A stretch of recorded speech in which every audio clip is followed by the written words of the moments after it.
지구촌 한민족 여러분, 국내 애청자 여러분 안녕하십니까? 한민족 하나로의 강준영입니다. 이어서 뉴질랜드 오클랜드 소식 듣겠습니다. 이준섭 통신원 만나봅니다. 안녕하세요. 네, 안녕하세요. 뉴질랜드입니다. 네, 호주에서 열린 요리 경연대회에 뉴질랜드 대표로 한인 셰프가 참가했다면서요?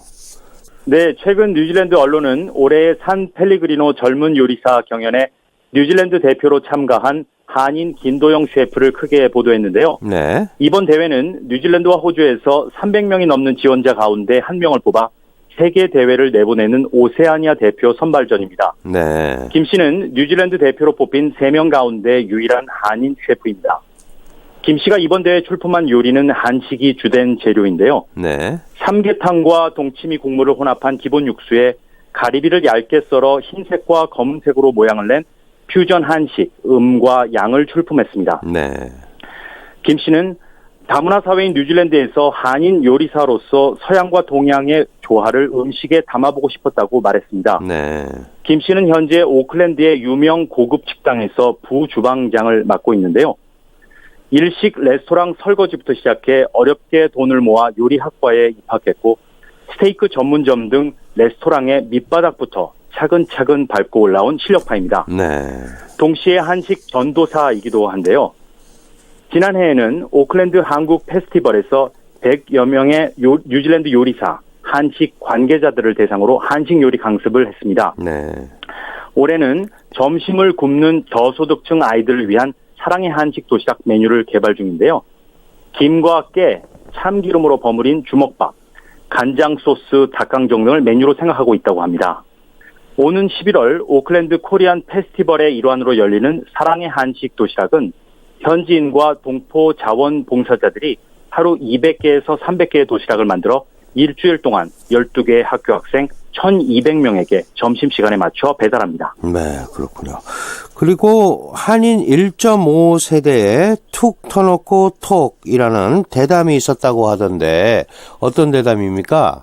네, 뉴질랜드 현지 사회는 물론 한인 사회에서도 주역으로 떠오르고 있는 한인 1.5세에 대한 이해를 넓히기 위해 한 교민 언론사 주최로 마련됐는데요. 네. 교육과 의료, 예술 등 사회 각 분야에서 활발한 활동을 하고 있는 4명의 1.5세대들이 참석해 자신들의 성공 기준과 라이프 스타일, 2세 교육과 정체성 문제 등에 대해 활발한 의견을 나눴습니다. 네. 저도 직접 다녀왔는데요.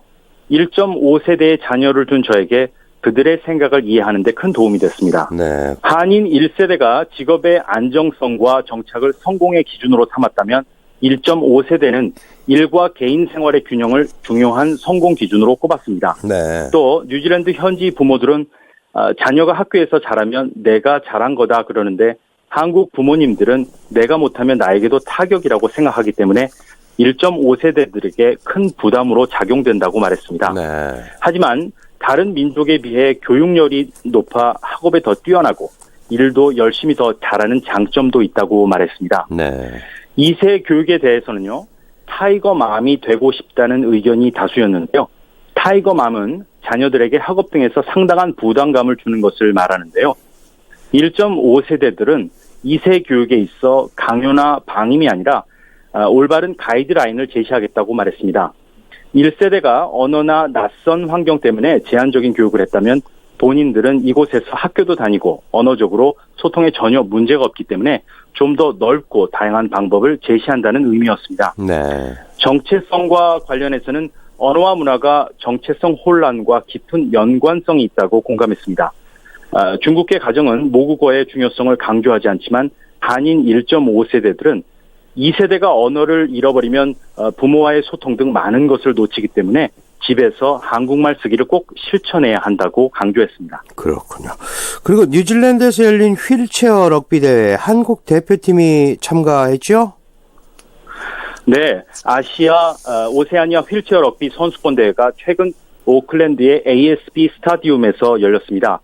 휠체어 럭비는 농구 코트와 유사한 경기장에서 배구공처럼 생긴 볼을 패스나 드리블을 통해 전진해 상대 골라인을 통과하면 1점을 얻는데요. 휠체어 사이에 접촉이 허용되기 때문에 경기 중 강한 충돌이 빈번하게 일어납니다. 네. 한국과 뉴질랜드, 호주, 일본 등 4개 팀이 참가한 이번 대회는 세계 선수권 대회 진출을 겨루는 중요한 경기였는데요. 랭킹 23위인 대한민국은 호주, 일본 등 세계 강호에 맞서 훌륭한 경기를 펼쳤지만 아쉽게 4위에 그쳤습니다. 하지만 네. 성과도 있었습니다. 대표팀 에이스인 박우철 선수가 대회 MVP를 수상했는데요. 4위 팀에서 최우수 선수가 나온 드문 케이스인데다 아시아 오세아니아 선수권 대회에서 한국 선수로는 첫 수상입니다. 네. 18살의 박우철 선수는 근위축증을 앓는 1급 지체장애인입니다. 몸의 근육이 점점 줄어들어 현재 팔다리의 상당 부분을 쓰지 못하는데요. 14살 때인 2013년 최연소 휠체어 럭비 국가대표로 발탁됐습니다. 한국은 세계 9위인 뉴질랜드와의 3, 4위전에서 아쉽게 3점 차로 졌는데요. 서민우 감독은 10년 전 70점 차로 졌던 뉴질랜드와 대등한 경기를 보여준 선수단에게 감사한다며 작년 유럽 대회에 이어 한 단계 더 성장한 대표팀의 무한한 가능성을 확인했다고 말했습니다. 네. 그러면서 먼 타국에서 한마음으로 응원해준 동포들에게 감사의 마음을 전달했는데요. 뉴질랜드 동포들은 김밥 등 한식을 싸오거나 침, 마사지 등 선수들이 최상의 컨디션으로 경기에 뛸 수 있도록 지원했습니다. 네. 참가한 한국 선수들도 열심히 응원한 동포들도 한 마음이 된 뜻깊은 경기였습니다. 네, 그렇군요. 뉴질랜드 오클랜드의 이준섭 통신원이 현지 소식 전해주셨습니다. 소식 고맙습니다. 감사합니다.